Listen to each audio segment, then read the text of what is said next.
Assalamualaikum warahmatullahi wabarakatuh. Semoga kita semua diberikan keberkahan dalam hidup. Amin ya rabbal alamin. Saat semua mengejar dunia, Abu Nawas justru menertawakannya.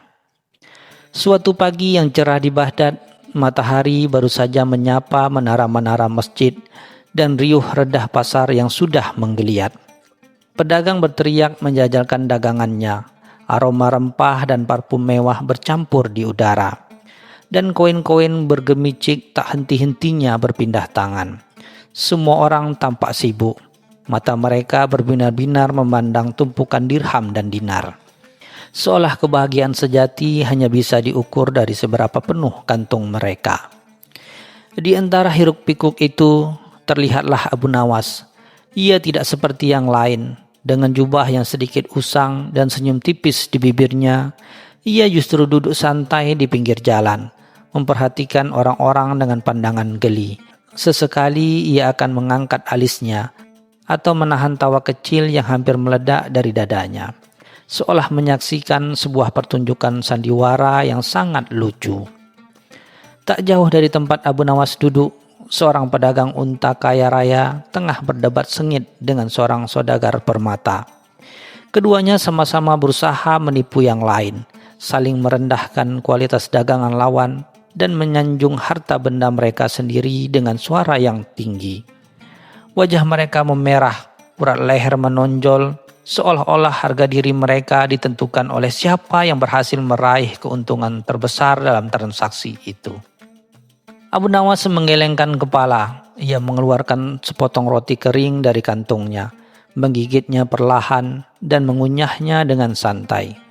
Ia melirik ke arah pedagang dan saudagar permata itu, lalu tersenyum lebih lebar. Dunia, gumamnya pelan. Sungguh sebuah panggung komedi yang tak pernah sepi penonton. Tiba-tiba tawa Abu Nawas pecah. Bukan tawa terbahak-bahak yang kasar, melainkan tawa yang renyah dan penuh kejenakaan. Tawa yang menarik perhatian beberapa orang di sekitarnya. Seorang penjual kurma yang sendari tadi sibuk menimbang dagangannya menoleh dengan dahi berkerut. "Apa yang lucu, Abu Nawas?" tanyanya sedikit kesal, merasa terganggu oleh tawa itu. Abu Nawas menyeka sudut matanya yang sedikit berair. "Aku hanya teringat sebuah cerita," katanya. Suaranya masih terselip tawa. Seorang raja yang mengira kekayaannya akan membawanya ke surga, padahal surga itu sendiri tak bisa dibeli dengan seisi pasar ini. Ia menatap sekelilingnya, ke arah wajah-wajah yang dipenuhi ambisi dan kecemasan. Lalu tawa kecilnya kembali mengalir, lebih lembut namun tetap mengusik. Malam itu, istana Khalifah Harun ar-Rasyid dipenuhi cahaya lilin dan aroma masakan mewah. Sultan mengadakan pesta besar, mengundang para bangsawan, saudagar kaya, dan ulama terkemuka. Meja-meja dipenuhi hidangan lezat, musik mengalun merdu, dan membincangkan tentang kekuasaan serta intrik politik memenuhi setiap sudut ruangan. Para hadirin berlomba-lomba memamerkan perhiasan dan pakaian terindah mereka, berharap mendapat perhatian dari khalifah. Di antara keramaian itu, Abu Nawas juga hadir. Berkat reputasinya sebagai penyair dan seorang yang cerdik. Namun ia tidak seperti yang lain. Ia memilih duduk di sudut yang agak tersembunyi, mengamati para tamu dengan senyum misterius di wajahnya. Ia tak mengenakan pakaian gemerlap dan tak berusaha menarik perhatian siapapun. Seolah-olah ia adalah seorang pengamat dari dunia lain. Seorang menteri dengan jenggot lebat membual tentang koleksi kudanya yang tak tertandingi. Sementara seorang saudagar kaya lainnya menyombongkan tentang kapal-kapalnya yang berlayar hingga ke negeri seberang. Mereka berbincang dengan nada angkuh, seolah-olah kekayaan adalah satu-satunya tolak ukur kebahagiaan dan harga diri. Mereka saling melirik, membandingkan diri satu sama lain, dan dalam diam berkompetisi dalam siapa yang paling berlimpah harta. Abu Nawas mengambil segelas air kurma, menyesapnya perlahan. Ia memejamkan mata sejenak, lalu membuka matanya lagi. Mereka seperti anak-anak yang berlomba mengumpulkan kerikil paling berkilau. pikirnya. Padahal kebahagiaan sejati tak pernah berbentuk kerikil, apalagi tumpukan dirham. Ia menghela napas, sebuah napas yang lebih menyerupai tawa tertahan. Di tengah kemeriahan pesta, Abu Nawas tiba-tiba berdiri. Ia berjalan mendekati khalifah yang sedang asik mendengarkan pujian dari seorang penyair istana. Semua mata tertuju padanya. Khalifah Harun ar-Rasyid tersenyum. "Ada apa, Abu Nawas? Adakah pantun baru yang ingin kau persembahkan?" Abu Nawas membungkuk hormat. "Ampun tuanku," katanya dengan suara tenang namun terdengar jelas di seluruh ruangan. "Hamba hanya teringat bahwa di antara semua kemegahan ini, suara yang paling merdu seringkali adalah suara keheningan." Beberapa bangsawan saling pandang, bingung dengan ucapan Abu Nawas. Lalu Abu Nawas kembali ke tempat duduknya, seolah senyum tipis tersungging di bibirnya, meninggalkan keheningan singkat yang jauh lebih bermakna daripada bualan kekayaan yang mengisi ruangan. Malam telah larut, pesta di istana pun usai. Para tamu beransur-ansur pulang, menunggangi kuda atau tandu mereka. Masih terbuai kemewahan dan obrolan tentang dunia. Jalanan Baghdad yang ramai kini mulai sepi, hanya diterangi oleh obor-obor di beberapa sudut cahaya rembulan. Abu Nawas memilih berjalan kaki, menikmati sejuknya udara malam dan keheningan yang mulai menyelimuti kota. Ia tak terburu-buru, langkahnya ringan, seolah beban dunia tak pernah singgah di pundaknya. Ia mendengarkan suara jangkrik, melihat bintang-bintang yang bertaburan di langit Baghdad, dan sesekali bersenandung pelan. Kontras sekali dengan raut wajah para bangsawan yang masih tampak tegang dan lelah, seolah kemewahan pesta tadi justru menguras energi mereka. Di sebuah lorong sempit yang remang-remang, Abu Nawas berpapasan dengan seorang pengemis tua. Pakaiannya compang-camping dan ia meringkuk kedinginan. Abu Nawas berhenti. Ia merogoh kantungnya dan menemukan beberapa keping dirham yang khalifah berikan kepadanya sebagai hadiah. Tanpa ragu, ia menyerahkannya kepada pengemis itu. Pengemis itu menatapnya dengan mata berbinar, mengucapkan terima kasih berkali-kali. "Terima kasih Tuan, semoga Allah membalas kebaikanmu," kata pengemis itu. Abu Nawas tersenyum. "Jangan berterima kasih padaku," katanya lembut. "Terima kasih kepada Dia yang menciptakan kemurahan hati dalam dirimu." Ia melanjutkan perjalanannya. Hatinya terasa ringan, jauh lebih ringan daripada saat para bangsawan itu membual tentang kekayaan mereka. Ketika sampai di depan rumahnya yang sederhana, Abu Nawas menadah ke langit. Bintang-bintang bersinar begitu terang, seolah tersenyum kepadanya. Ia teringat kembali semua keramaian pasar, bualan para saudagar, dan kemegahan pesta di istana. Semua hiruk pikuk tentang dunia, semua ambisi dan persaingan, kini terasa begitu jauh dan tak berarti. Sebuah tawa kecil keluar dari bibir Abu Nawas. Tawa yang kali ini bukan tawa geli atau jenaka, melainkan tawa yang penuh kelegahan dan rasa syukur. Ia telah melihat dunia mengejar dunia, dan ia justru menertawakannya. Karena ia tahu harta sejati bukanlah apa yang bisa dilihat atau disentuh, melainkan apa yang bisa dirasakan dalam hati. Ia masuk ke dalam rumahnya, meninggalkan Baghdad yang perlahan terlelap dalam tidurnya, dengan senyum di wajahnya dan ketenangan di hatinya.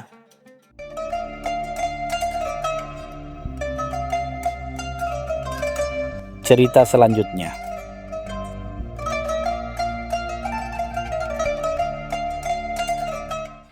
Di tengah hiruk pikuk kota Baghdad yang selalu ramai, hiduplah seorang pedagang kaya bernama Abu Jahil. Kekayaannya melimpah ruah. Ia lebih dikenal karena kesombongan dan keangkuhannya yang tak terkira. Setiap kali berpapasan dengan orang miskin atau berilmu rendah, Abu Jahil akan membuang muka, seolah-olah mereka adalah debu yang tak pantas dipandang.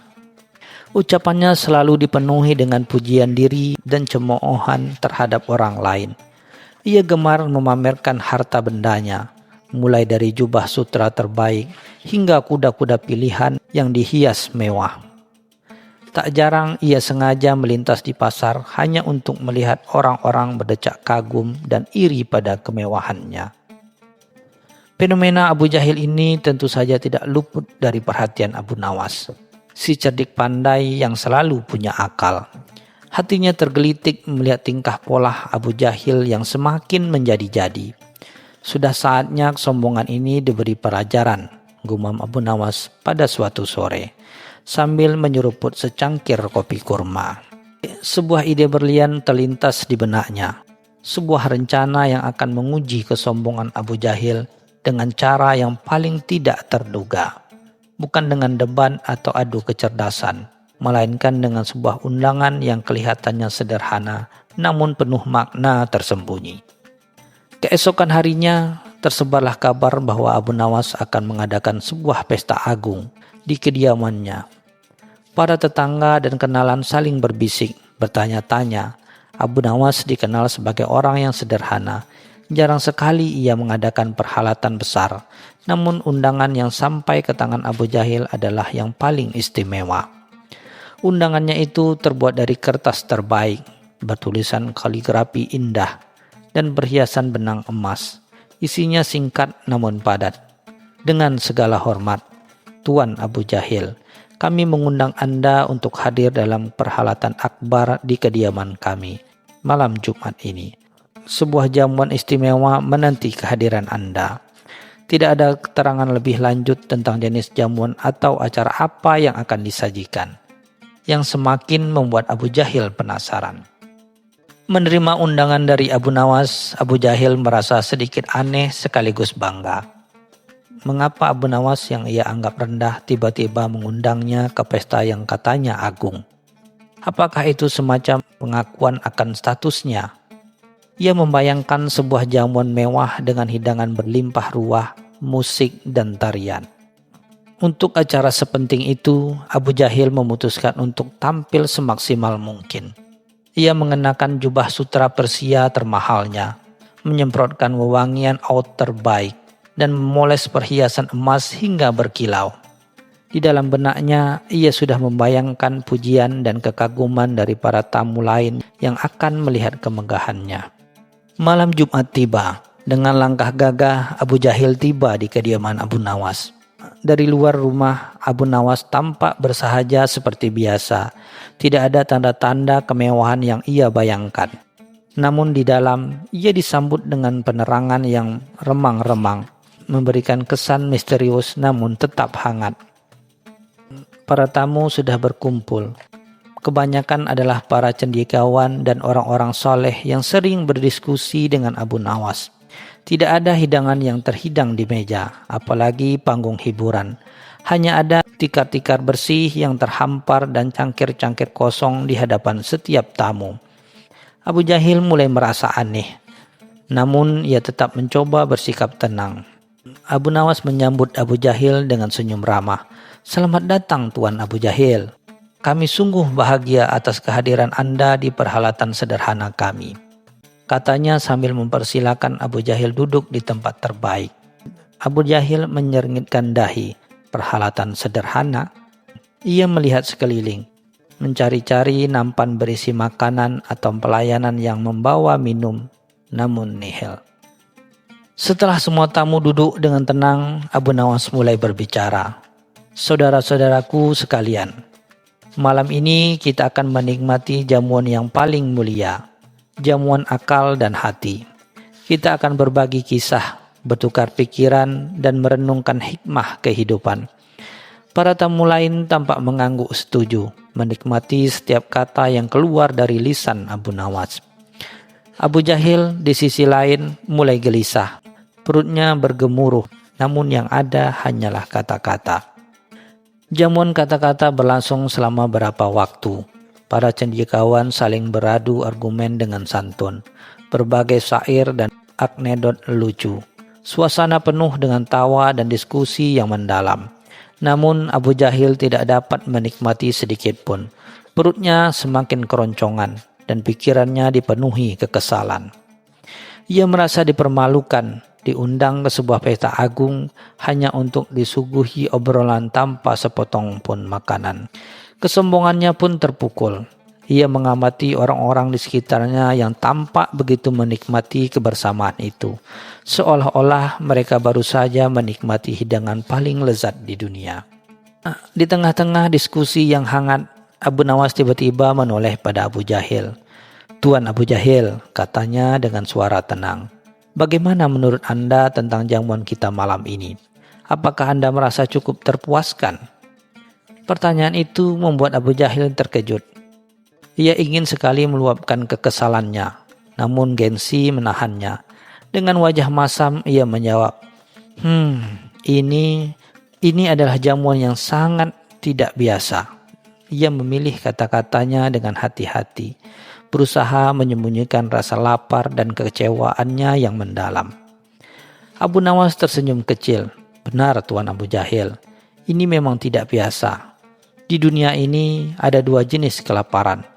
Kelaparan fisik yang dipuaskan oleh makanan, dan kelaparan akal dan hati yang dipuaskan oleh ilmu, hikmah, dan kebersamaan. Malam ini kami mencoba memuaskan jenis kelaparan yang kedua." Ia berhenti sejenak, membiarkan kata-katanya meresap. Kesombongan seringkali membutakan kita dari nilai-nilai sejati. Harta dan kemewahan hanyalah memuaskan raga, namun tidak pernah mengisi jiwa. Undangan ini adalah ujian bagi Anda, Tuan Abu Jahil. Apakah Anda datang untuk menikmati hidangan dan memuaskan nafsu, atau mencari hidangan yang memperkaya diri? Abu Jahil terdiam, wajahnya memerah. Untuk pertama kalinya, ia merasa kecil di hadapan kecerdasan dan kesederhanaan Abu Nawas. Pelajaran itu jauh lebih mengenyangkan daripada hidangan termewah sekalipun.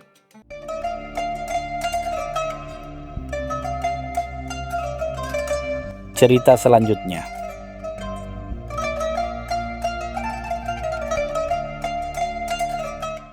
Di sudut kedai kopi yang ramai di Baghdad, Abu Nawas termenung sambil menyeruput kopinya. Matanya tertuju pada dua sosok yang duduk tak jauh darinya, Abu Jahil dan Abu Bakhil. Keduanya terkenal seantero Baghdad, bukan karena kebaikan hati, melainkan karena tabiat buruk mereka. Abu Jahil dengan kebodohannya yang tak tertandingi, selalu merasa paling tahu dan merendahkan orang lain. Sementara Abu Bakhil, si pelit yang tak pernah mau mengeluarkan sepeser pun untuk siapapun, bahkan untuk dirinya sendiri. Sudah lama Abu Nawas geram melihat tingkah pola kedua orang itu yang kerap merugikan masyarakat sekitar. Namun tak ada yang berani menentang mereka secara langsung. Hari itu sebuah ide licik mulai bersemi di benak sang pujangga. Ia tersenyum tipis, merencanakan sesuatu yang pasti akan membuat kedua orang sombong dan pelit itu merasakan akibat dari perbuatan mereka. Abu Nawas kemudian memesan sepotong roti kering. Roti yang biasa hanya dimakan oleh orang fakir miskin karena harganya yang sangat murah dan rasanya yang hambar. Ia meletakkan roti itu di meja kecilnya, seolah-olah ia sedang menikmati hidangan mewah. Sesekali ia melirik ke arah Abu Jahil dan Abu Bakhil yang sedang terlibat perdebatan sengit tentang siapa yang paling pintar dan siapa yang paling kaya.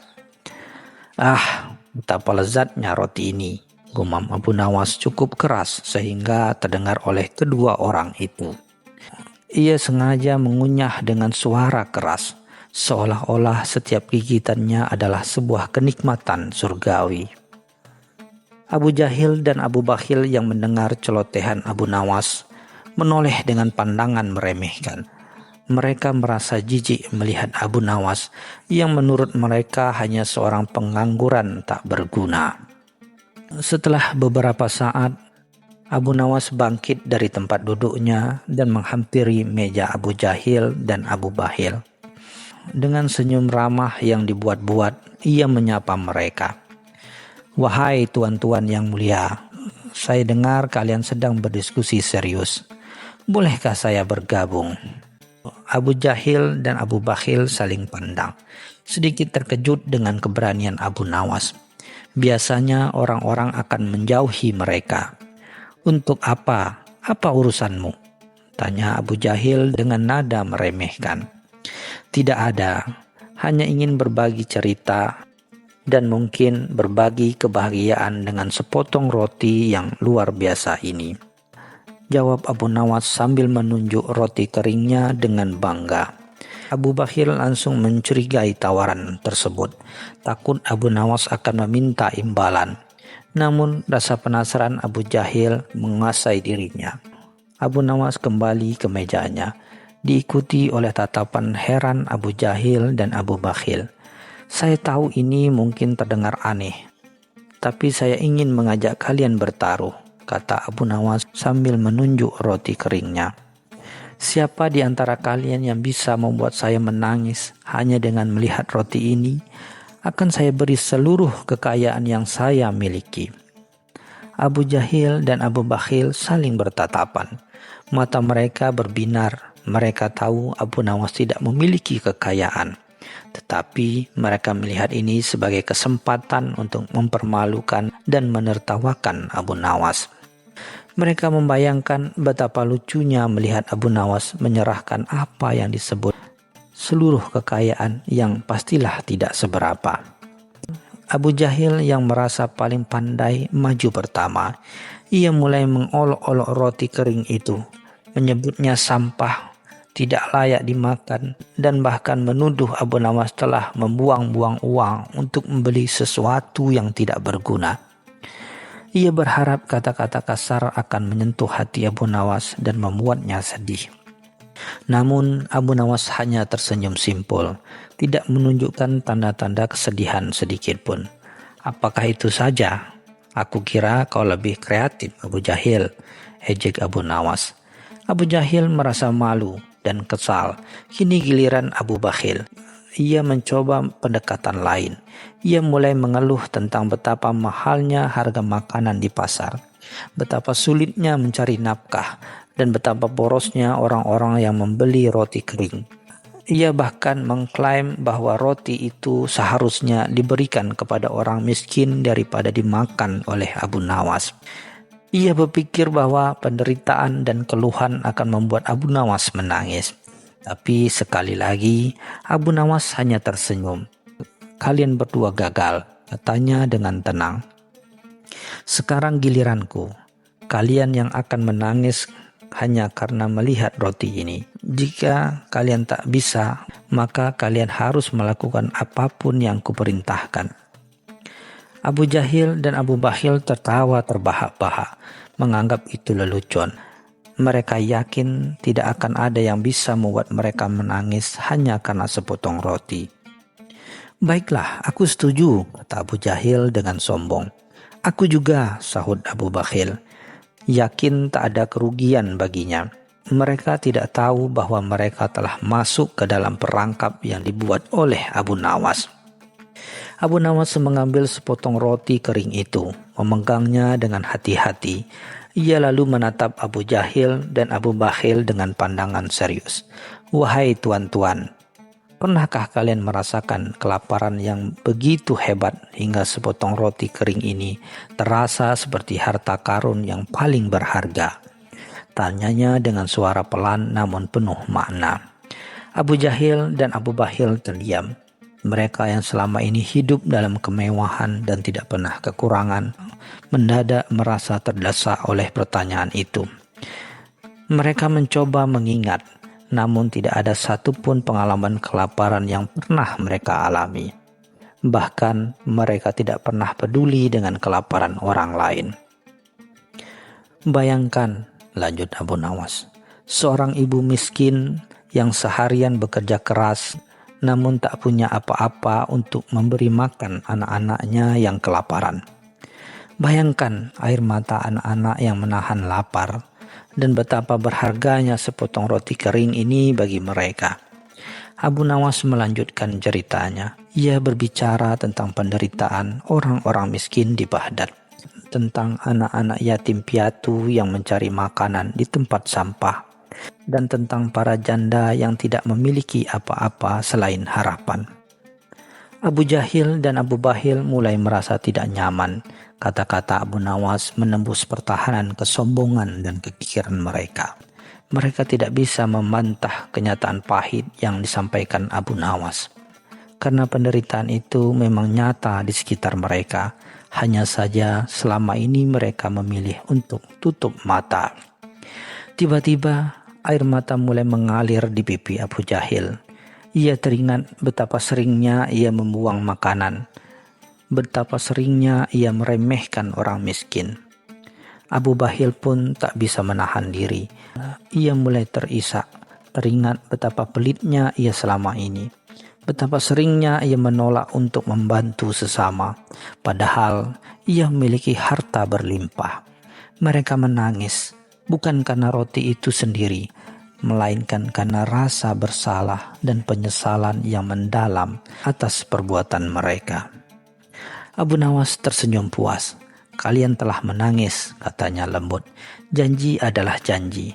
Mulai hari ini, gunakan sebagian harta dan kepandaian kalian untuk membantu mereka yang membutuhkan. Buktikan bahwa kalian bisa menjadi manusia yang lebih baik. Sejak hari itu, Abu Jahil dan Abu Bahil memang menjadi sedikit lebih dermawan dan tidak lagi begitu sombong, meskipun sesekali sifat lama mereka masih muncul. Namun setidaknya sepotong roti kering telah membuka mata hati mereka berkat kecerdikan Abu Nawas.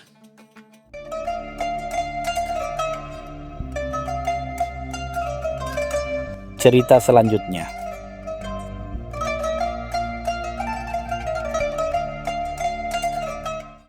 Matahari Baghdad siang itu terasa terik menyengat, namun keramaian pasar tak pernah surut. Di salah satu sudut warung kopi yang sederhana, Abu Nawas duduk santai sambil menyeruput kopinya, sesekali membalas sapaan para pedagang yang lewat. Ia menikmati hiruk pikuk kota, pikirannya melayang-layang mencari inspirasi untuk usilnya yang baru. Tiba-tiba pandangannya terpaku pada dua sosok yang baru saja memasuki pasar. Pertama, Abu Jahil, seorang saudagar kaya dengan jubah sutra yang mencolok dan sorban yang tinggi menjulang, melangkah dengan dada membusung seolah seluruh dunia adalah miliknya. Ia berbicara dengan suara lantang, sesekali tertawa terbahak-bahak tanpa peduli siapa yang mendengarkannya, memamerkan perhiasan yang melingkar di jari-jarinya. Tak jauh di belakang Abu Jahil, langkah gontai Abu Bahil terlihat kontras. Pakaiannya lusuh, wajahnya kusut, dan ia tampak terlalu menghitung setiap langkah seolah takut uangnya akan berkurang jika berjalan terlalu cepat. Ia selalu membawa tas kulit kecil yang digenggam erat-erat, seolah isinya adalah harta karun yang tak ternilai. Padahal orang-orang tahu Abu Bahil sangat enggan mengeluarkan uang sepeser pun. Abu Nawas tersenyum tipis. Duit sempurna untuk sebuah eksperimen, gumamnya pelan. Ia sudah lama mendengar tentang kekikiran Abu Bahil yang legendaris dan kesombongan Abu Jahil yang tak ada duanya. Abu Nawas merasa sudah waktunya bagi mereka berdua untuk mendapatkan sedikit pelajaran yang tak akan pernah mereka lupakan. Sebutir kurma kering tergeletak di meja, sisa dari kudapan paginya. Abu Nawas memandangi kurma itu dengan seksama. Jari telunjuknya mengetuk-ngetuk dagu. Sebuah ide cemerlang tiba-tiba melintas di benaknya. Begitu sederhana namun berpotensi sangat lucu dan memuaskan. Dengan sebutir kurma ini, bisiknya pada diri sendiri, aku akan membuat Abu Jahil melupakan kesombongannya dan Abu Bahil melepaskan kekikirannya, walau hanya sesaat. Senyum licik terukir di wajah Abu Nawas. Ia tahu kali ini tidak akan mudah, namun tantangan itulah yang membuatnya bersemangat. Keesokan harinya, Abu Nawas mulai mengamati kedua targetnya dengan lebih seksama. Ia mengikuti Abu Jahil ke pasar, mencatat bagaimana ia memperlakukan para pedagang kecil dengan angkuh, menawar harga serendah-rendahnya seolah-olah barang dagangan mereka tak bernilai. Abu Jahil seringkali membuang-buang makanan enak hanya karena sedikit cacat, menunjukkan betapa berlimpahnya harta yang ia miliki. Di sisi lain, Abu Nawas juga menguntit Abu Bahil. Ia melihat Abu Bahil selalu memiliki barang yang paling murah, bahkan kualitasnya sangat buruk. Abu Bahil seringkali pura-pura batu atau mengeluh sakit perut agar tidak perlu membayar makanan atau minuman yang ditawarkan padanya. Bahkan untuk urusan kecil, ia selalu mencari cara untuk menghindar dari pengeluaran. Setelah beberapa hari mengamati, Abu Nawas merasa sudah cukup mengumpulkan data. Ia menyusun rencana yang rumit, namun tanpa alami. Pertama, ia akan mendekati Abu Bahil dengan dalil meminta bantuan. Sebuah trik yang ia tahu akan membuat Abu Bahil sangat tidak nyaman. Aku akan menyiapkan sebuah panggung kecil di taman kota, pikir Abu Nawas. Di sana, dengan alasan yang sangat meyakinkan, aku akan membuat mereka berdua bertemu dan tanpa sadar terlibat dalam tipuanku. Ia membayangkan reaksi mereka dan senyumnya semakin lebar. Peralatan yang dibutuhkan Abu Nawas sangatlah sederhana. Sebutir kurma kering yang ia simpan rapi, sebuah cawan kecil, dan sebuah sapu tangan bersih. Kurma itu adalah inti dari rencananya, simbol dari apa yang akan ia tukarkan. Ini bukan hanya tentang kurma, gumam Abu Nawas sambil memegang kurma itu. Ini tentang pelajaran tentang nilai sejati dari sesuatu, dan betapa konyolnya kesombongan dan kekikiran. Ia merasa yakin bahwa rencananya akan berjalan lancar, dan Baghdad akan mendapatkan hiburan yang baru. Suatu sore, Abu Nawas sengaja bertemu Abu Bahil di dekat pintu gerbang kota. Dengan wajah malas, Abu Nawas mendekati Abu Bahil. "Wahai Tuan Abu Bahil yang budiman," katanya dengan suara lembut. "Hamba sedang dalam kesulitan besar. Ayah hamba jatuh sakit dan kami butuh uang untuk membeli obat-obatan. Bisakah Tuan sudi meminjamkan hamba beberapa dirham?" Abu Bahil seperti yang sudah diperkirakan Abu Nawas langsung pucat pasi. Ia gelagapan mencari alasan untuk menolak. "Tenggorokanku sakit. Aku juga sedang tidak punya uang, Abu Nawas," katanya sambil memegangi dadanya, pura-pura sakit keras. Melihat reaksi Abu Bahil, Abu Nawas pura-pura menghela napas panjang. "Baiklah Tuan, jika begitu setidaknya bisakah Tuan ikut hamba ke taman kota? Ada seorang tabib kenalan hamba yang mungkin bisa membantu, dan dia berjanji akan datang ke sana sore ini." Abu Bahil yang selalu ingin mendapatkan sesuatu secara gratis dan takut jika menolak ia akan kehilangan kesempatan untuk mendapatkan pengobatan gratis, akhirnya setuju dengan enggan. Mereka pun berjalan menuju taman kota. Di sana Abu Nawas telah menyiapkan tempat duduk di bawah pohon rindang. Tak lama kemudian Abu Jahil lewat. Dengan sengaja Abu Nawas melambaikan tangan ke arah Abu Jahil. "Wahai Tuan Abu Jahil, sungguh suatu kehormatan bertemu dengan Anda di sini." Abu Jahil yang selalu senang menjadi pusat perhatian dengan angkuh mendekati mereka. "Ada apa ini Abu Nawas? Apa gerangan yang membuatmu mengganggu ketenanganku?" tanyanya dengan nada meremehkan. Tanpa sedikit pun melirik Abu Bahil yang berdiri gemetaran di samping Abu Nawas. Abu Nawas tersenyum misterius. "Tuanku berdua," katanya dengan suara yang dibuat seolah-olah penting. "Saya baru saja menemukan sesuatu yang sangat berharga, dan saya ingin kalian berdua menjadi saksi. Sesuatu yang nilainya melebihi emas dan perak." Abu Jahil tampak tertarik, sementara Abu Bahil semakin gelisah, khawatir akan ada biaya yang harus ia tanggung. Abu Nawas mengeluarkan sebutir kurma kering dari dalam saku bajunya. Ia memegang kurma itu dengan hati-hati, seolah benda itu adalah permata paling langka di dunia. "Kurma ini," katanya, "adalah kurma yang sangat istimewa. Dikatakan bahwa siapapun yang mampu menukarkan sesuatu yang sangat berharga dengan kurma ini, keberuntungan tak terhingga dan hati yang lapang."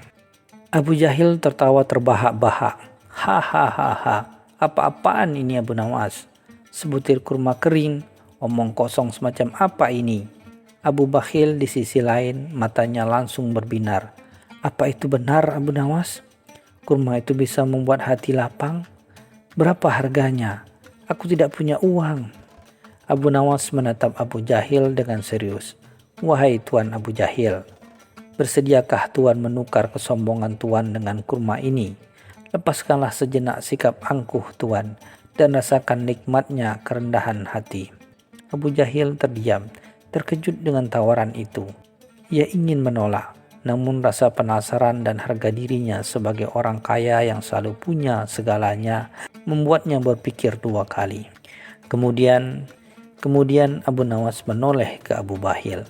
Tuan Abu Bakhil, bersediakah Tuan menukar kekikiran Tuan dengan kurma ini? Untuk sejenak saja, lupakan hasrat untuk menyimpan setiap keping dirham, dan biarkan kebaikan mengalir.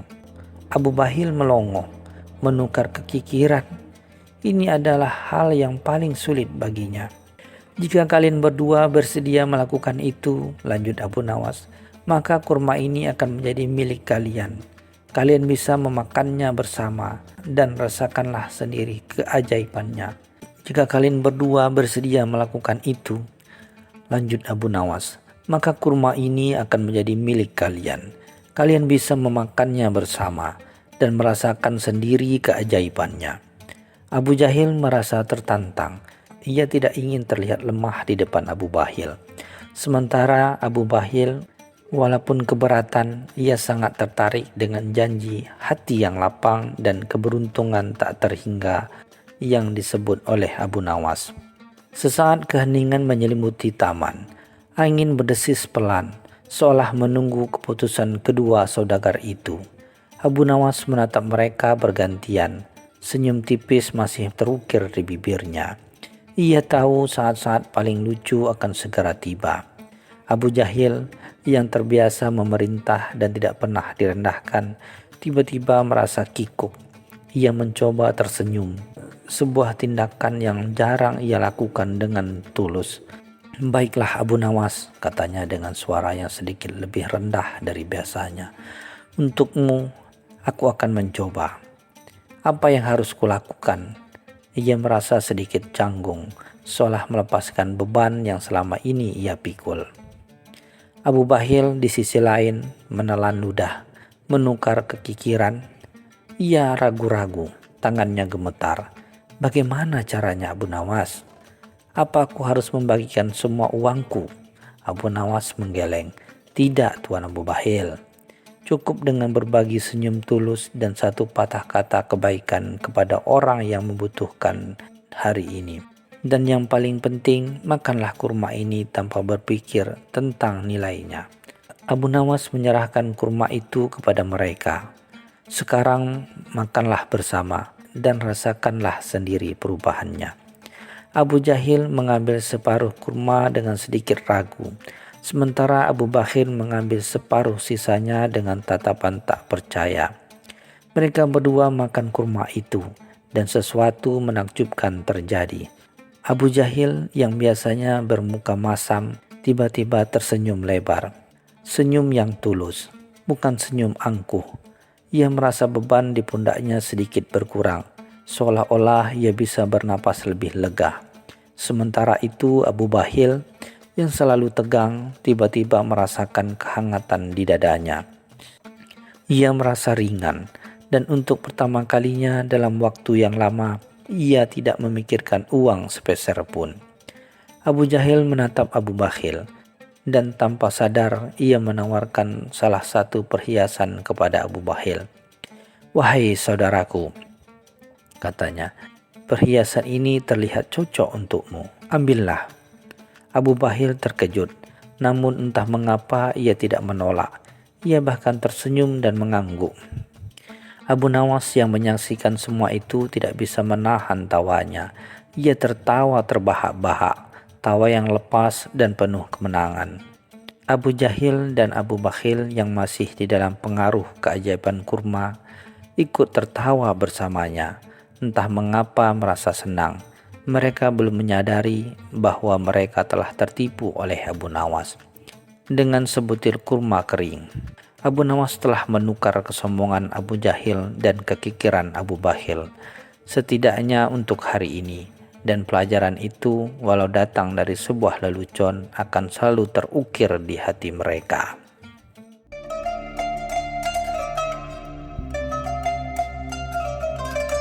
Cerita selanjutnya.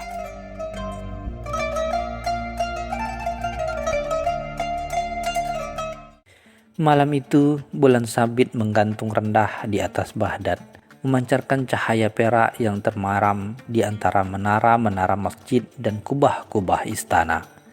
Di dalam kamar tidurnya yang megah, Sultan Harun ar-Rasyid berguling gelisah.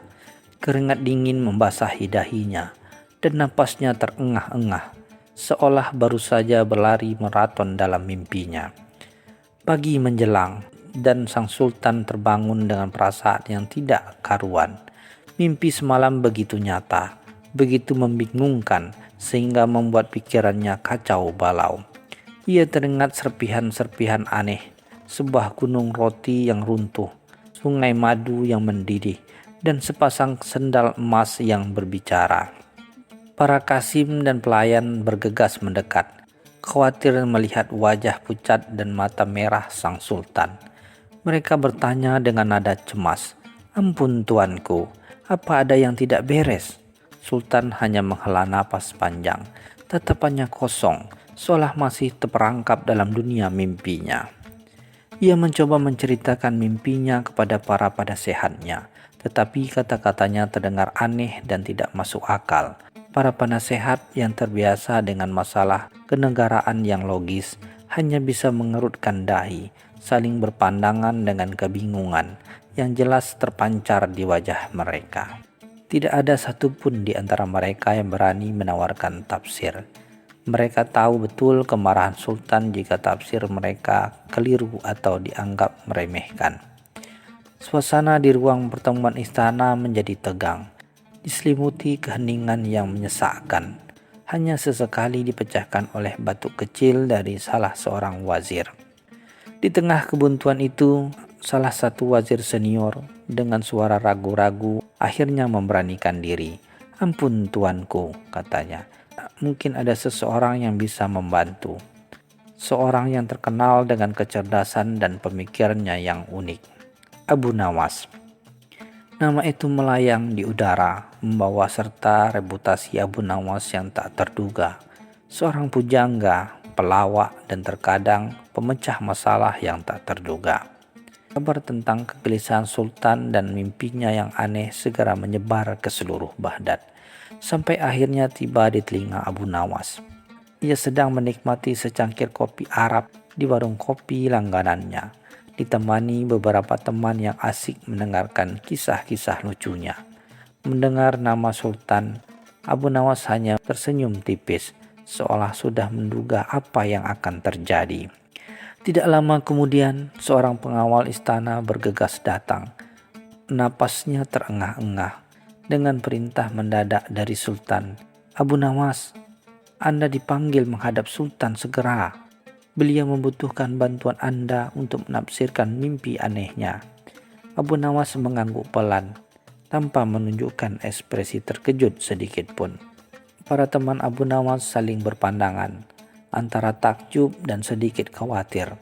Mereka tahu betul bagaimana sultan bisa menjadi sangat temperamental jika permintaannya tidak dipenuhi. Namun, Abu Nawas dengan santai menghabiskan kopinya, seolah tidak ada beban di pundaknya.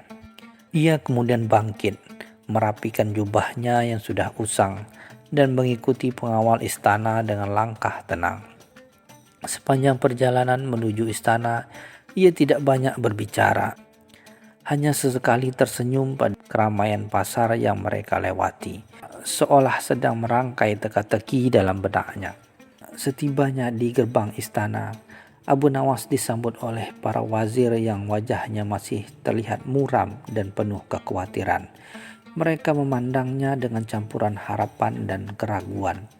Bagaimana mungkin seorang pelawak dan penyair bisa menyelesaikan masalah yang membuat para cendekiawan istana pusing 7 keliling.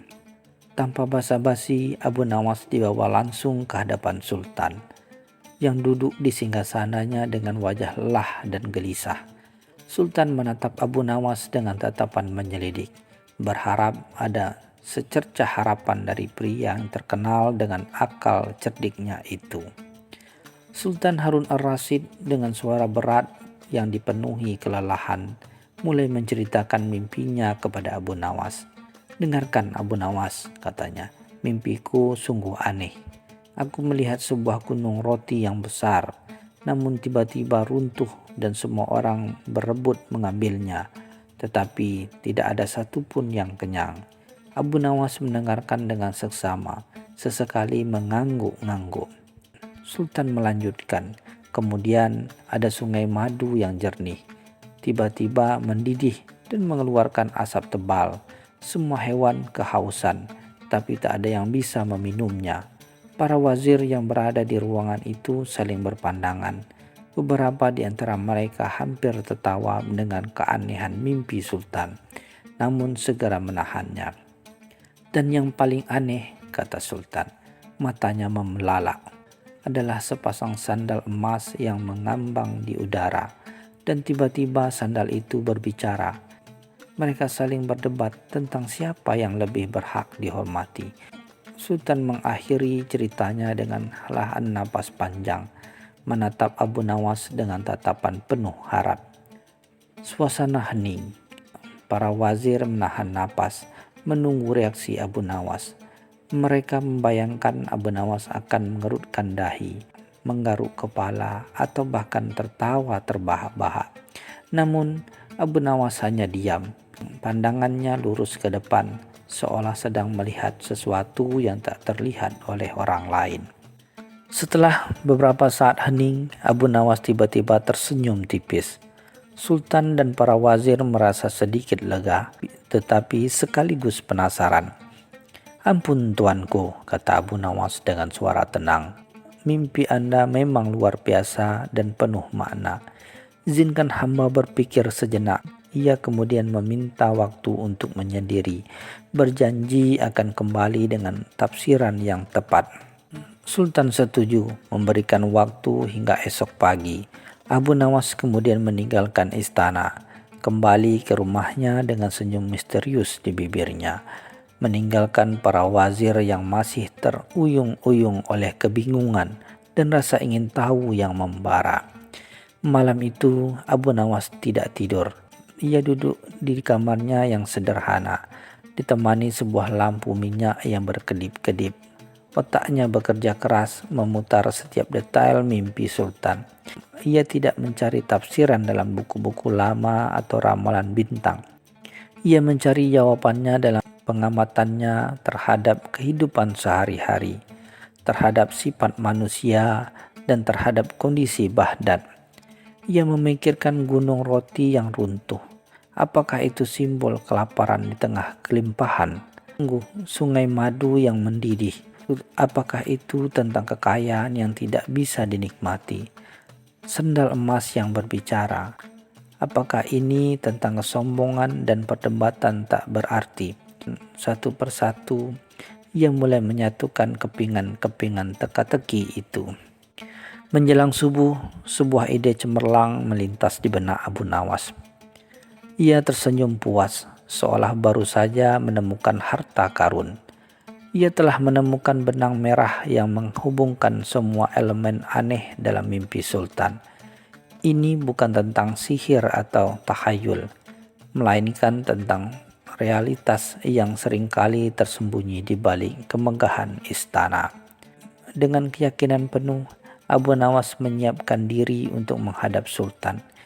Ia tahu bahwa tafsirnya akan mengejutkan, mungkin bahkan sedikit membuat geram, tetapi ia yakin itu adalah satu-satunya kebenaran yang bisa menjelaskan kegelisahan sang Sultan. Keesokan paginya, Abu Nawas kembali ke istana. Ruangan pertemuan sudah penuh dengan para wazir dan pejabat tinggi yang tak sabar menanti. Sultan duduk tegak di singgasananya, tatapannya penuh harap dan sedikit cemas. Nah, Abu Nawas, kata Sultan, apakah Anda sudah menemukan jawabannya? Abu Nawas maju ke depan, membungkuk hormat, dan dengan senyum tipis ia mulai menjelaskan. Ampun tuanku, tafsir mimpi adalah cerminan dari keadaan rakyat dan istana saat ini, yang mungkin belum sepenuhnya tuanku sadari. Para wazir saling berbisik, penasaran dengan apa yang akan dikatakan Abu Nawas. Gunung roti yang runtuh, tuanku, Abu Nawas memulai. Suaranya jelas dan tegas, melambangkan kelimpahan di Baghdad. Namun distribusi yang tidak merata. Ada banyak makanan, banyak kekayaan, tetapi tidak semua rakyat dapat menikmatinya. Sehingga mereka tetap merasa lapar dan tidak puas. Sultan mengerutkan kening, mencoba mencerna kata-kata Abu Nawas. Para wazir tampak gelisah.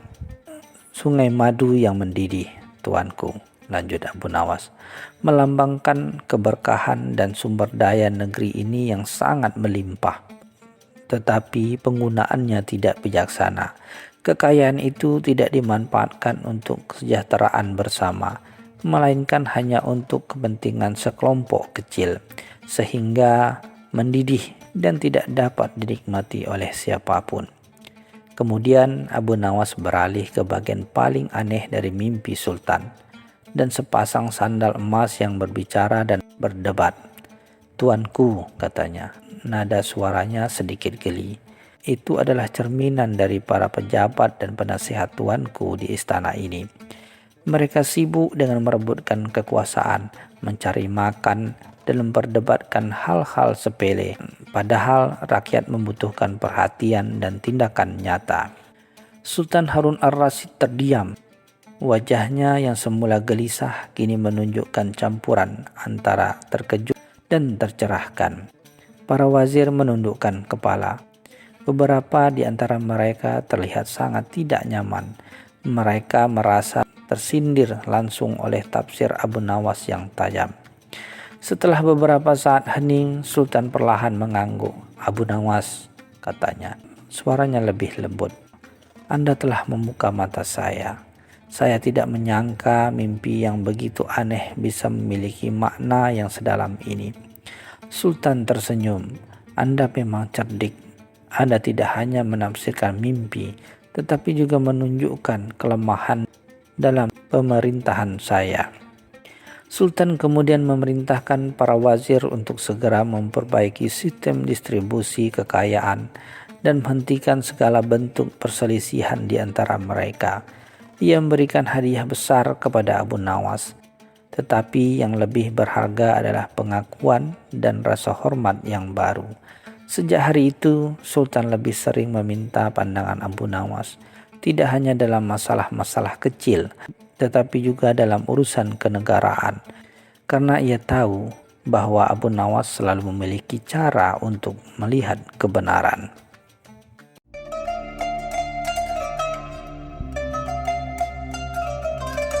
Cerita selanjutnya.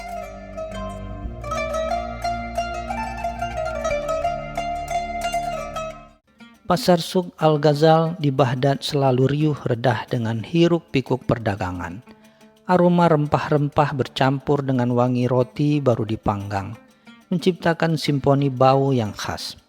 Di tengah keramaian ini, Abu Nawas terlihat sibuk, bukan dengan menjajakkan barang dagangan, melainkan dengan mengamati gerak-gerik para pedagang dan pembeli dengan senyum tipis di bibirnya. Ia tak punya toko, tak punya barang, bahkan tak punya dirham di kantongnya. Namun kehadirannya dihormati, atau setidaknya sangat dinantikan oleh banyak orang.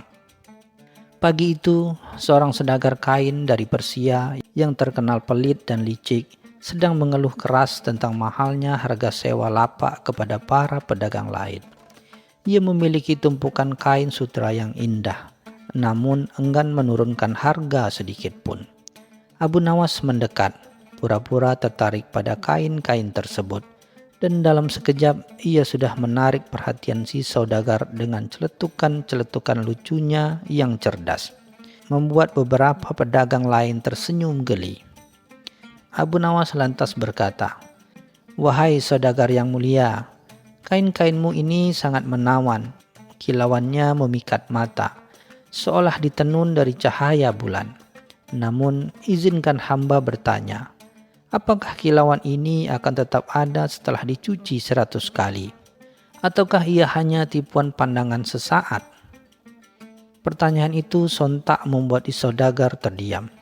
Wajahnya sedikit memerah. Para pedagang di sekelilingnya menahan tawa. Tahu betul Abu Nawas sedang menyindir kualitas barang dagangannya. Si Segar mencoba menutupi kegugupannya, membalas dengan ketus. Apa maksudmu wahai penganggur? Kain ini adalah sutra murni, tak akan luntur sampai 1000 kali dicuci. Abu Nawas tersenyum tipis.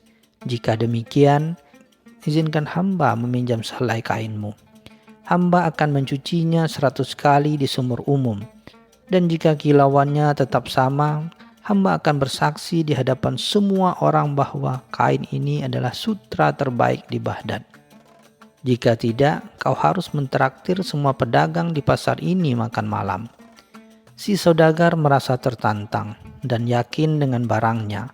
Tanpa pikir panjang menyetujui tantangan itu. Disaksikan oleh seluruh pasar. Keesokan harinya, pasar kembali ramai. Semua menantikan hasil eksperimen Abu Nawas. Dengan percaya diri, Abu Nawas membawa sehelai kain yang sama persis seperti yang dipinjamkan kemarin.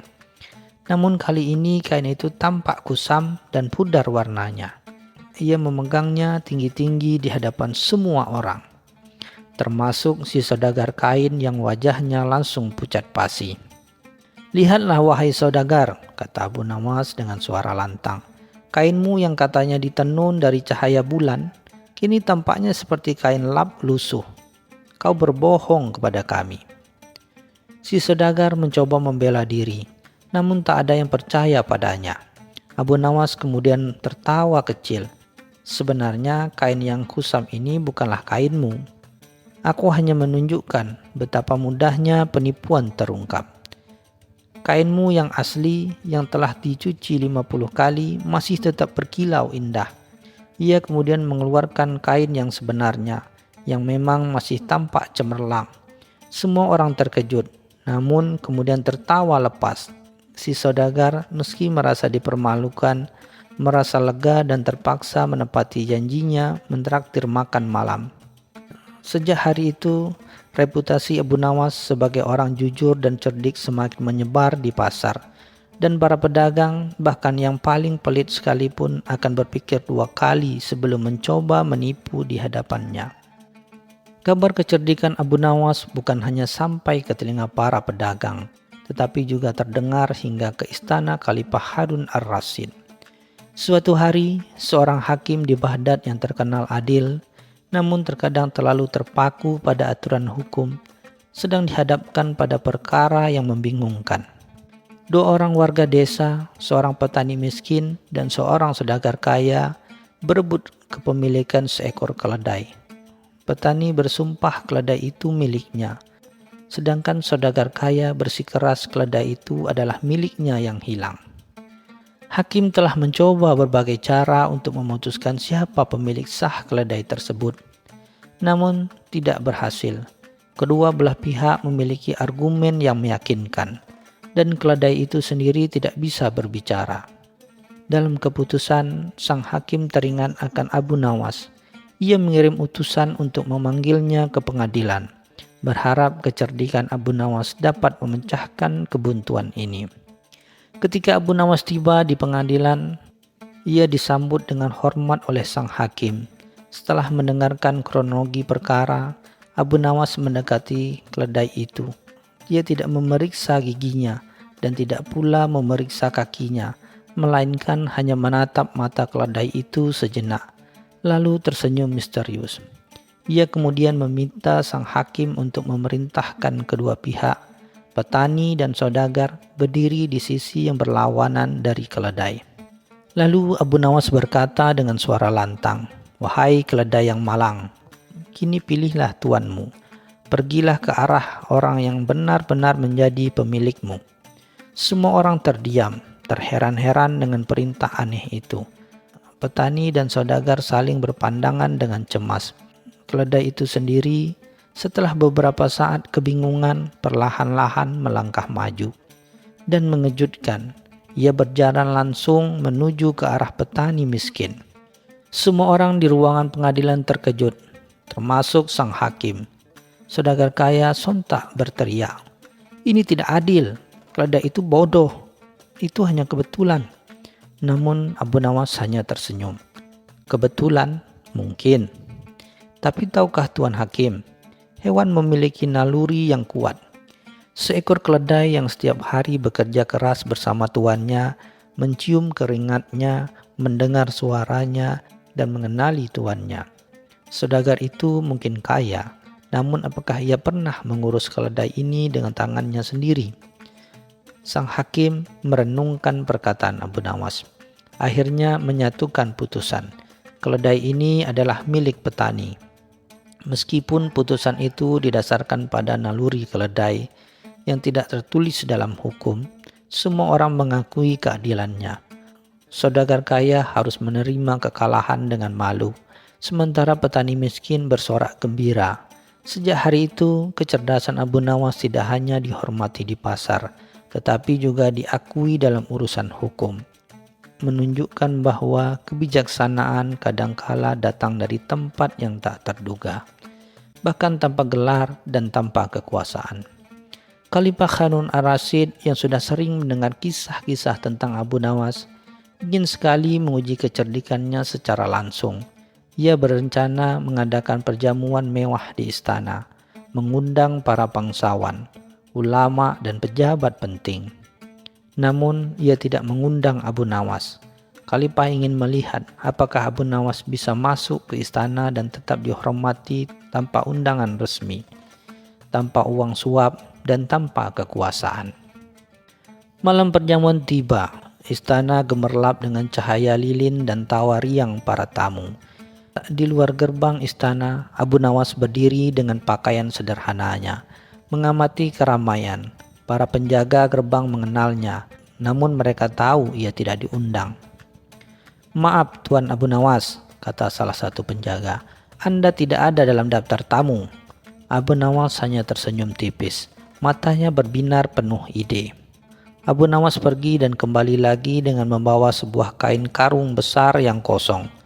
Dengan wajah serius, ia berjalan melewati para penjaga yang kini melihatnya dengan bingung. "Ada apa gerangan, Tuan Abu Nawas?" tanya penjaga itu. Aku hanya ingin memastikan bahwa setiap tamu yang datang ke penjamuan Khalifah mendapatkan bagiannya," jawab Abu Nawas singkat, seraya berjalan masuk dengan santai, seolah-olah ia adalah tamu paling penting. Para penjaga yang tidak ingin mengganggu urusan penting Abu Nawas dan sedikit gentar dengan kepercayaan dirinya, membiarkan masuk. Di dalam istana, Abu Nawas tidak langsung menuju meja makan. Ia malah berjalan berkeliling, mendekati setiap kelompok bangsawan dan pejabat, memegang karungnya dan pura-pura mencatat sesuatu di udara. Khalifah Harun ar-Rasyid yang mengamati dari jauh merasa geli sekaligus penasaran. Ia memanggil Abu Nawas. "Apa yang sedang kau lakukan, wahai Abu Nawas? Mengapa kau membawa karung kosong itu?" Abu Nawas membungkuk hormat di hadapan Khalifah. "Ampun Tuanku Khalifah, hamba hanya ingin memastikan bahwa setiap tawa yang tulus, setiap percakapan yang penuh kebijaksanaan, dan setiap kebahagiaan yang terpancar dari perjamuan tuanku tidak terbuang sia-sia. Hamba mengumpulkannya di karung ini, agar bisa hamba bawa pulang dan bagikan kepada rakyat jelata yang tidak bisa menikmati kemewahan seperti ini." Semua tamu mendengar perkataan Abu Nawas terdiam, tersentuh oleh maknanya. Khalifah sendiri yang awalnya ingin menguji Abu Nawas, kini justru merasa terpukul oleh kebijaksanaan tak terduga itu. Khalifah Harun ar-Rasyid tersenyum lebar. "Sungguh cerdik engkau, Abu Nawas. Kau telah mengajarkan kami bahwa kebahagiaan sejati bukanlah tentang kekayaan atau kekuasaan, melainkan tentang berbagi dan kepedulian. Karungmu meski kosong jauh lebih berharga daripada semua permata di istanaku. Sejak saat itu, Abu Nawas tidak hanya diizinkan untuk hadir di setiap perjamuan khalifah, tetapi juga sering diundang untuk memintai pendapat. Ia tetap hidup sederhana tanpa uang dan kekuasaan, namun selalu dihormati oleh semua lapisan masyarakat, membuktikan bahwa kecerdasan, integritas, dan humor adalah harta yang tak ternilai, bahkan di tengah gemerlapnya Baghdad.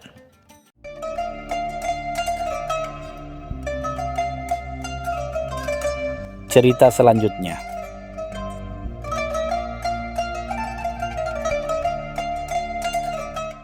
Malam di Baghdad terasa lebih pekat dari biasanya. Tidak ada satupun bintang yang berani menampakkan diri, seolah diselimuti oleh kerudung duka yang tebal. Di tengah kegelapan yang mencekam itu, sebuah perintah aneh dikeluarkan dari istana Khalifah Harun ar-Rasyid. Semua lentera kota harus dipadamkan selama seminggu penuh. Warga Baghdad yang terbiasa dengan gemerlap lampu malam kini terpaksa meraba-raba dalam kegelapan, diliputi kebingungan dan kekhawatiran. Kabar mengenai titah khalifah ini menyebar bagai bisikan angin, mengundang beragam spekulasi. Ada yang menduga ini adalah ujian kesabaran. Ada pula yang berbisik tentang kutukan yang menimpa kota. Di tengah kekacauan itu, seorang pemuda kurus dengan sorot mata cerdik, Abu Nawas, justru terlihat tenang. Ia duduk di beranda rumahnya, menikmati keheningan malam yang tak biasa, seolah menyimpan rahasia besar di balik senyum tipisnya. Kegelapan yang melanda Baghdad segera berdampak pada kehidupan sehari-hari. Para pedagang mengeluh dagangan mereka tak laku. Pembeli enggan keluar rumah karena takut tersesat atau dirampok. Pasar yang biasanya riuh kini sunyi. Hanya sesekali terdengar langkah kaki ragu-ragu dan bisikan kekhawatiran.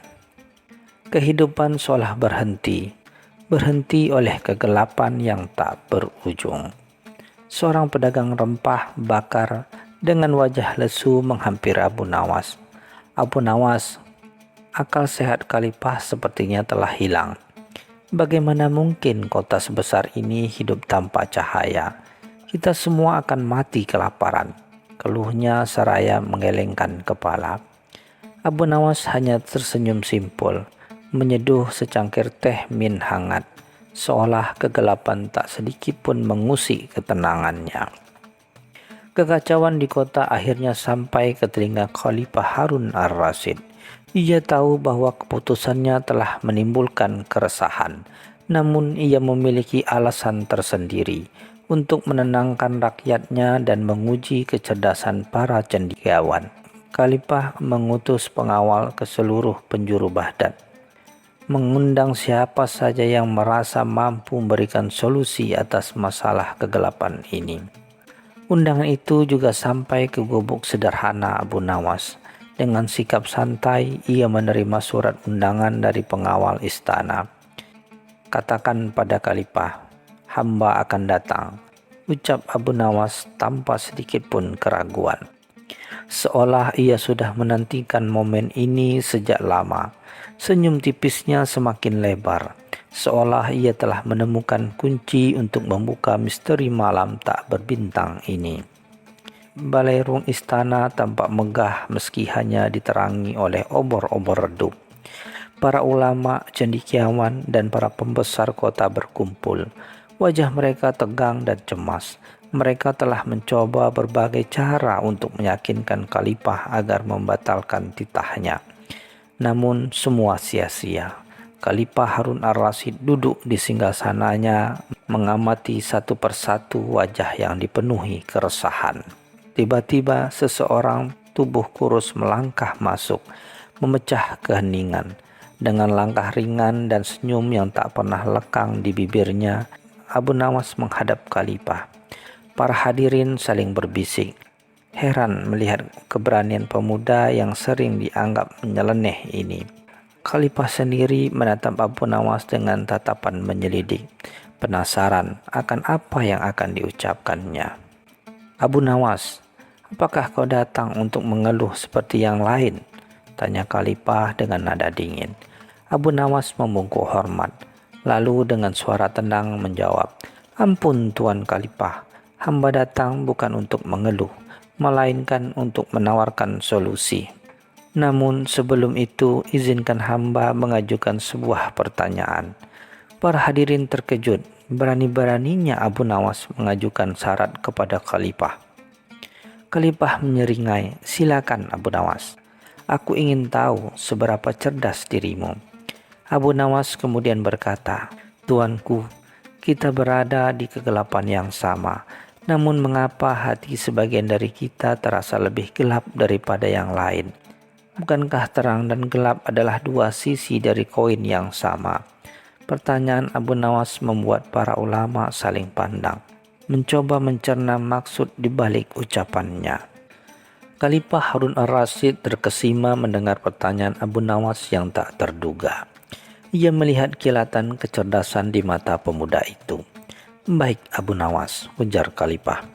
"Jika kau bisa membawa terang ke kota ini tanpa menyalakan satu pun lentera, aku akan memberimu hadiah yang tak diduga.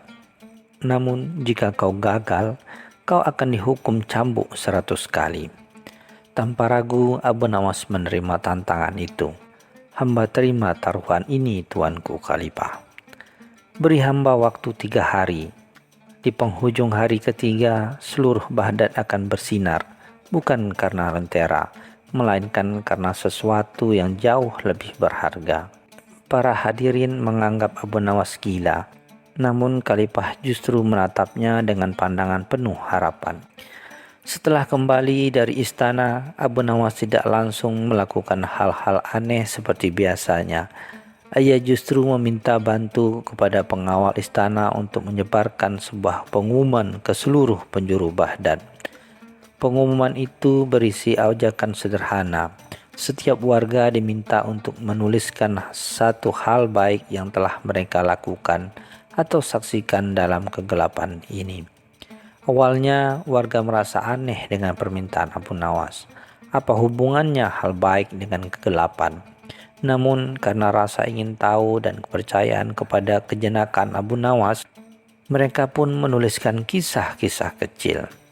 Ada yang menulis tentang tetangga yang membantu mereka menemukan jalan pulang. Ada yang menulis tentang anak-anak yang belajar membaca di bawah cahaya rembulan. Dan ada pula yang menulis tentang kebaikan hati seorang pedagang yang memberikan makanan gratis. Dalam waktu 2 hari, ribuan gulungan kertas berisi kisah-kisah kebaikan berkumpul di rumah Abu Nawas. Ia menghabiskan malam-malam membaca setiap tulisan dengan teliti. Semakin ia membaca, semakin terpancar senyum di wajahnya. Ia menemukan bahwa di balik kegelapan fisik, ada cahaya kemanusiaan yang bersinar terang, bahkan lebih terang daripada cahaya lentera manapun. Ia melihat bagaimana kesulitan justru memunculkan empati, bagaimana rasa takut mendorong orang untuk saling membantu, dan bagaimana kehilangan pengkhianatan eksternal justru membuka mata batin untuk melihat keindahan yang tersembunyi. Inilah yang Abu Nawas cari, bukan cahaya fisik, melainkan cahaya kebaikan dan kebenaran. Di malam ketiga, Abu Nawas kembali menghadap Khalifah. Kali ini ia membawa serta kereta kuda yang dipenuhi gulungan-gulungan kertas. Di hadapan Khalifah dan para pembesar, Abu Nawas tidak menyalakan lentera, tidak pula mengeluarkan obor. Ia hanya meminta setiap orang yang hadir untuk mengambil satu gulungan kertas secara acak. Saat setiap orang membaca gulungan yang mereka pegang, senyuman mulai terpancar di wajah-wajah yang sebelumnya muram. Kisah-kisah kebaikan yang mereka baca adalah milik mereka sendiri, milik tetangga mereka, milik warga Baghdad yang selama ini mereka anggap telah kehilangan harapan. Balerong istana yang redup kini terasa dipenuhi kehangatan, bukan dari nyala api, melainkan dari kilau kebaikan hati. "Tuan Khalifah," kata Abu Nawas. Suaranya menggelegar di balerong yang kini terasa lebih hidup. "Anda meminta terang tanpa lentera, dan inilah terangnya. Terang ini tidak datang dari api, melainkan dari hati yang peduli, dari tangan yang membantu, dan dari jiwa yang berbagi. Ia kemudian meminta para pengawal untuk membaca beberapa kisah dengan lantang. Setiap kisah yang dibacakan mengundang decak kagum dan haru. Ada cerita tentang seorang ibu yang berbagi sisa makanannya dengan tetangga yang kelaparan. Tentang seorang anak yang menuntun orang tua buta melewati jalan yang gelap. Dan tentang seorang pemuda yang menghibur teman-temannya dengan cerita-cerita lucu di tengah keheningan malam. Terang yang dipancarkan dari kisah-kisah ini jauh lebih menyinari daripada cahaya ribuan lentera. Khalifah Harun ar-Rasyid bangkit dari singgasananya, matanya berkaca-kaca. Ia tidak menyangka bahwa titah anehnya justru akan mengungkap keindahan tersembunyi dalam diri rakyatnya. Abu Nawas, ucapnya dengan suara bergetar, kau telah membuka mataku. Aku mengira kegelapan akan membuat mereka putus asa. Namun kau menunjukkan kepadaku bahwa justru dalam kegelapanlah cahaya sejati itu bersinar. Para hadirin pun bertepuk tangan. Mereka menyadari bahwa selama ini mereka terlalu fokus pada kegelapan bising, hingga lupa akan cahaya yang ada di dalam diri mereka sendiri. Abu Nawas tidak menyalakan satupun lentera, namun ia telah menerangi seluruh Baghdad dengan cahaya kebijaksanaan. Tuanku Khalifah, lanjut Abu Nawas, habis gelap terbitlah terang. Bukan sekadar perubahan waktu dari malam ke siang, melainkan sebuah metafora. Setiap kesulitan, setiap kegelapan, ada kesempatan bagi kita untuk menemukan kekuatan dalam diri, untuk melihat kebaikan di sekitar kita, dan untuk bersinar lebih terang dari sebelumnya. Kata-kata Abu Nawas meresap ke dalam sanubari setiap orang yang hadir. Mereka memahami bahwa terang sejati bukanlah sekadar ketiadaan gelap, melainkan kehadiran kebaikan, kasih sayang, dan harapan. Khalifah memerintah agar lentera-lentera boleh dinyalakan kembali, namun dengan pesan yang berbeda, agar setiap nyala lentera mengingatkan mereka akan cahaya yang jauh lebih besar di dalam diri. Keesokan harinya, Baghdad kembali bercahaya, namun kali ini cahaya lentera terasa berbeda. Bukan hanya sekadar penerangan jalan, melainkan simbol harapan dan kebersamaan. Kisah-kisah kebaikan yang dikumpulkan Abu Nawas dicetak dan disebarkan ke seluruh kota, menjadi pengingat akan kekuatan yang tersembunyi di balik kegelapan.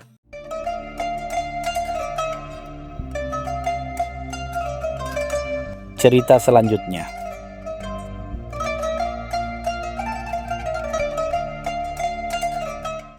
Pagi itu, matahari Baghdad baru saja menghangatkan atap-atap rumah ketika hiruk-pikuk kedai kopi Abu Qasim pecah oleh teriakan panik.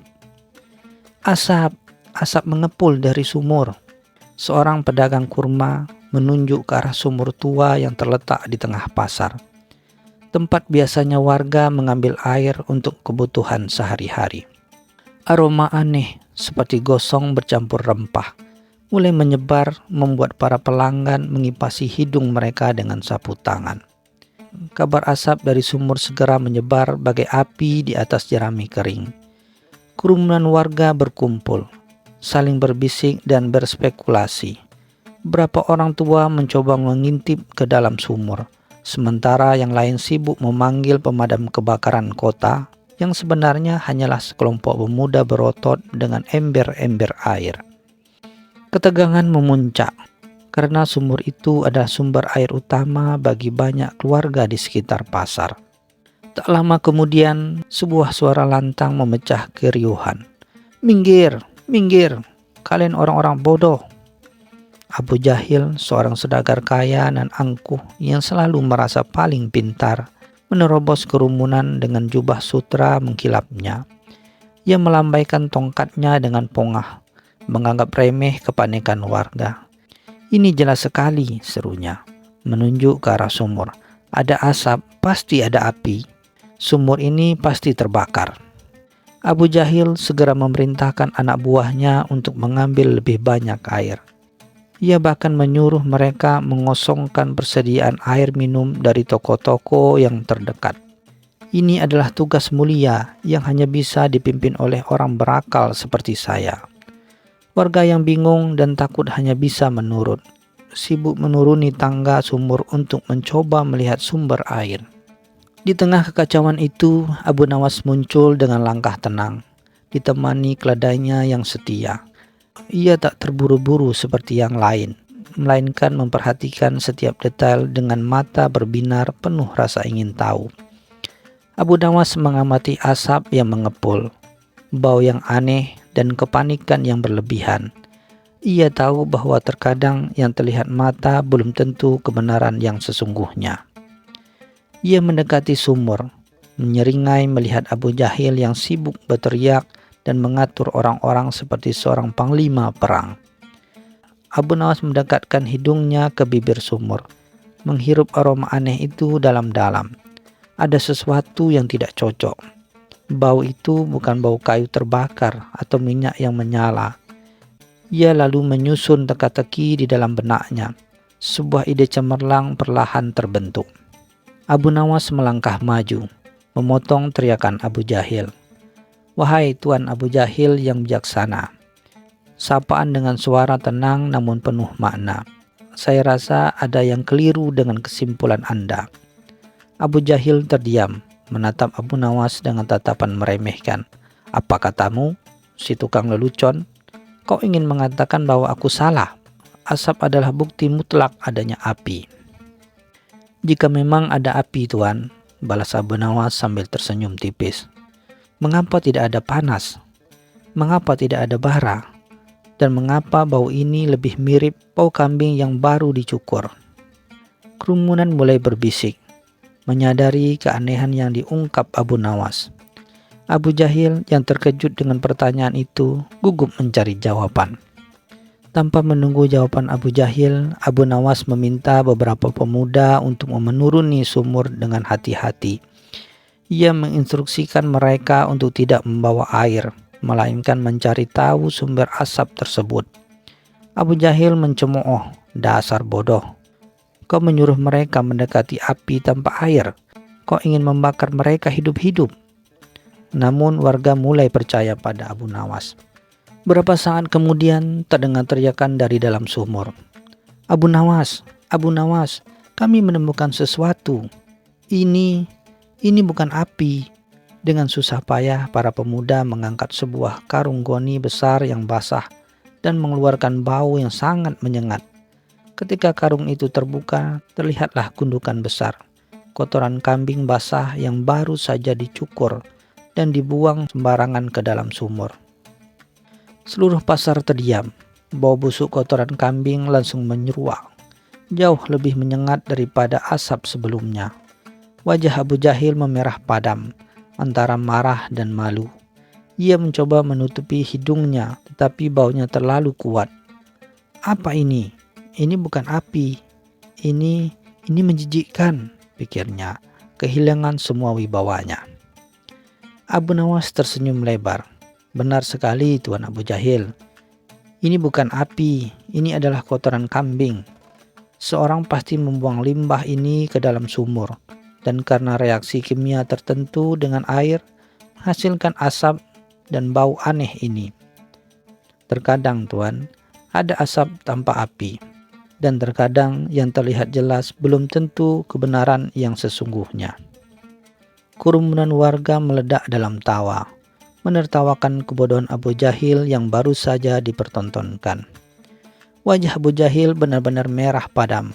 Ia merasa sangat malu di hadapan seluruh warga Baghdad yang tadi pagi ia pimpin dengan congkak. Cemoohan dan tawariuh membahana di seluruh pasar. Ia mencoba melarikan diri, namun kakinya terasa lemas. Seluruh investasinya dalam memberi air untuk memadamkan api yang sebenarnya adalah kotoran kambing kini terasa sia-sia dan konyol. Abu Jahil membayangkan bagaimana ia akan menjadi bahan olok-olok di seluruh Baghdad selama berminggu-minggu ke depan. Ia, seorang saudagar kaya raya yang terkenal angkuh, kini harus menanggung malu karena sumur terbakar yang ternyata adalah tumpukan kotoran. Pelajaran ini memang pahit baginya, tetapi ia harus menerimanya mentah-mentah. Abu Nawas mendekati Abu Jahil yang masih terpaku. "Tuan Abu Jahil," katanya dengan nada yang tidak mengejek, namun penuh kebijaksanaan. "Janganlah setiap asap Anda anggap api. Tidak semua yang terlihat mencurigakan itu berbahaya. Terkadang sesuatu yang sederhana bisa menjadi penyebab kebingungan besar. Penting untuk menyelidiki, bukan langsung menyimpulkan. Dan pelajaran penting," lanjut Abu Nawas sambil menatap Abu Jahil dengan senyum ramah, "adalah jangan terlalu cepat meremehkan orang lain. Terkadang orang yang paling tidak terduga bisa melihat kebenaran yang tersembunyi. Sementara mereka yang merasa paling pintar justru bisa terperangkap dalam kesimpulan yang keliru."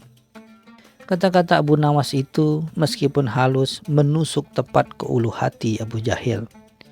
Kisah tentang api di sumur yang ternyata adalah kotoran kambing menyebar luas di seluruh Baghdad.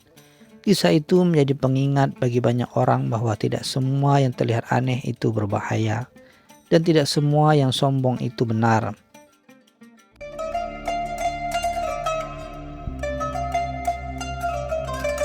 Cerita selanjutnya.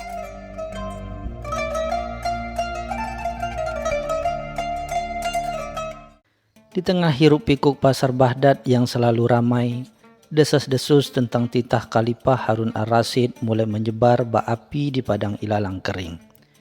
Para pedagang kurma sibuk membicarakan kabar angin itu, sementara para penenun karpet sesekali menghentikan pekerjaannya untuk berbisik-bisik. Konon Baginda sedang mencari seorang penasehat baru yang bijaksana dan cerdik. Namun Abu Nawas, si penyair sekaligus penggoda akal, mulai disebut-sebut di antara kerumunan. Abu Nawas sendiri yang sedang asik menawar harga buah delima hanya tersenyum tipis mendengar bisikan-bisikan itu. Baginya hiruk pikuk pasar dan interaksi dengan rakyat jelata jauh lebih menarik daripada intrik-intrik istana. Namun ia tahu betul bahwa jika titah Baginda sudah turun, tak ada yang bisa menghindarinya. Ia hanya berharap nama dirinya tak benar-benar sampai ke telinga sang khalifah. Tak butuh waktu lama, harapan Abu Nawas pun pupus. Beberapa hari kemudian, saat fajar baru saja menyingsing dan aroma roti baru masih memenuhi udara, sebuah rombongan pengawal istana dengan pakaian kebesarannya tiba di hadapan gubuk sederhana Abu Nawas. Pemimpin rombongan, seorang wazir yang berwibawa, turun dari kudanya dengan suara lantang menyampaikan titah Baginda. "Abu Nawas, Baginda Khalifah Harun ar-Rasyid memanggilmu ke istana. Beliau ingin engkau menjadi menteri agung, mendampinginya dalam segala urusan negara." Suaranya menggelegar di pagi yang hening. Abu Nawas yang baru saja selesai menyeruput kopinya menatap utusan itu dengan tatapan datar, seolah undangan itu adalah ajakan untuk memancing ikan di sungai, bukan tawaran jabatan tinggi. Wazir itu menunggu dengan sabar, mengira Abu Nawas akan melompat kegirangan dan segera bersiap. Namun Abu Nawas hanya terdiam. Pandangannya menerawang jauh ke hamparan kebun zaitun di belakang gubuknya. Ia memikirkan segala konsekuensi menjadi seorang menteri. Hidup terikat aturan, setiap kata dan gerak-geriknya diawasi, dan kebebasan yang selama ini ia junjung tinggi akan hilang tak tersisa. "Terima kasih atas kehormatan ini, Tuan Wazir," ujar Abu Nawas, akhirnya suaranya tenang. "Namun saya rasa ada kesalahpahaman. Hamba hanyalah seorang penyair miskin yang lebih senang berpuisi di bawah rembulan daripada berdebat di ruang sidang istana." Wazir itu mengerutkan kening, tak menyangka penolakan sehalus itu keluar dari mulut seorang yang diminta menjadi tangan kanan khalifah. Kembali ke istana, wazir melaporkan penolakan Abu Nawas kepada khalifah. Harun ar-Rasyid yang sudah sering mendengar kekonyolan dan kecerdikan Abu Nawas hanya tersenyum tipis. "Pasti ada sesuatu," gumamnya. "Panggil dia kemari, aku ingin mendengar langsung alasannya." Maka Abu Nawas pun dihadapkan ke hadapan Khalifah yang agung. Abu Nawas, mengapa engkau menolak kehormatan besar ini? Bukankah ini kesempatan emas bagi seorang sepertimu? Tanya Khalifah dengan nada menyelidik. Abu Nawas membungkuk hormat, lalu dengan wajah serius menjawab, "Ampun Baginda, hamba tak sanggup menjadi menteri. Hamba takut kehilangan hati hamba." Para wazir dan penggawa yang hadir di ruangan itu saling berpandangan, bingung dengan jawaban yang tak masuk akal itu. Khalifah Harun ar-Rasyid meskipun terkejut mencoba menahan tawanya. "Kehilangan hati? Apa maksudmu Abu Nawas?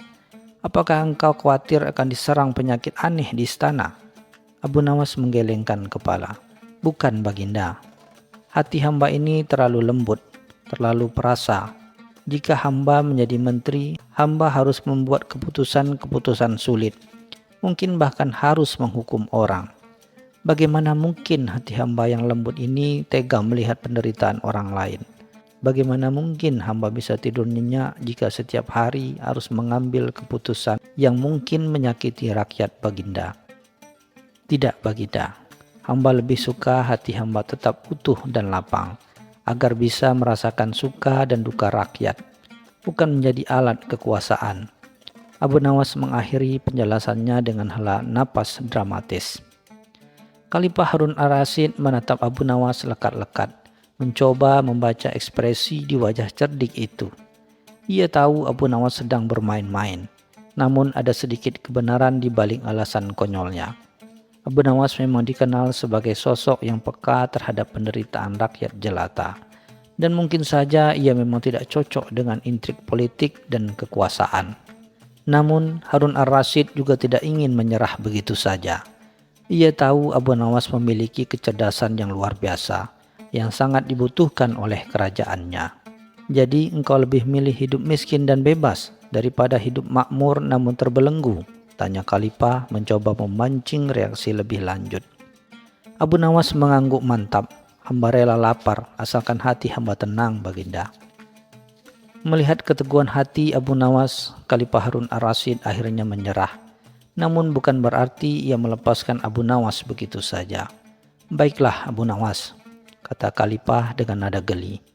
"Aku tidak akan memaksamu menjadi menteri, tetapi aku punya satu tantangan untukmu. Jika engkau bisa menyelesaikannya, maka aku akan membiarkanmu hidup sesuai keinginanmu." Tantangan itu adalah sesuatu yang tampak mustahil. Abu Nawas harus membuat Baginda tertawa terbahak-bahak hingga air mata menetes, tanpa menggunakan cerita lucu atau lelucon yang biasa. "Jika engkau berhasil membuatku tertawa karena kehilangan hati seperti yang engkau maksud, maka engkau bebas," tantang Khalifah. Alisnya terangkat menantang. Abu Nawas tersenyum tipis. Ia tahu ini adalah kesempatan terakhirnya. Beberapa hari kemudian, saat Khalifah sedang sarapan di kebun istana, Abu Nawas muncul dengan membawa sebuah kantung besar. Dengan hormat ia membungkuk, lalu mengeluarkan isinya. Segenggam penuh hati ayam, hati kambing, dan bahkan hati sapi. Semuanya masih segar. "Ampun Baginda," kata Abu Nawas, "hamba membawakan Baginda sebagian jenis hati. Hamba berpikir jika Baginda ingin memahami mengapa hamba takut kehilangan hati, mungkin Baginda bisa mencicipi hati-hati ini.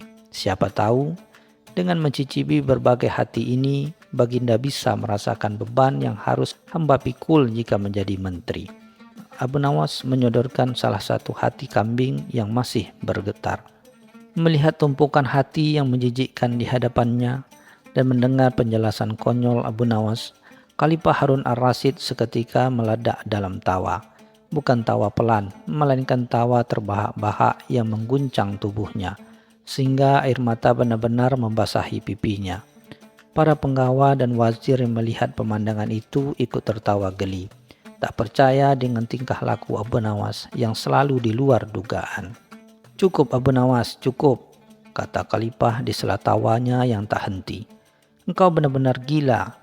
Aku menyerah. Kau bebas dari jabatan menteri itu. Aku tidak ingin lagi melihat hati-hati busuk ini di hadapanku." Dan begitulah Abu Nawas berhasil lolos dari jebakan istana.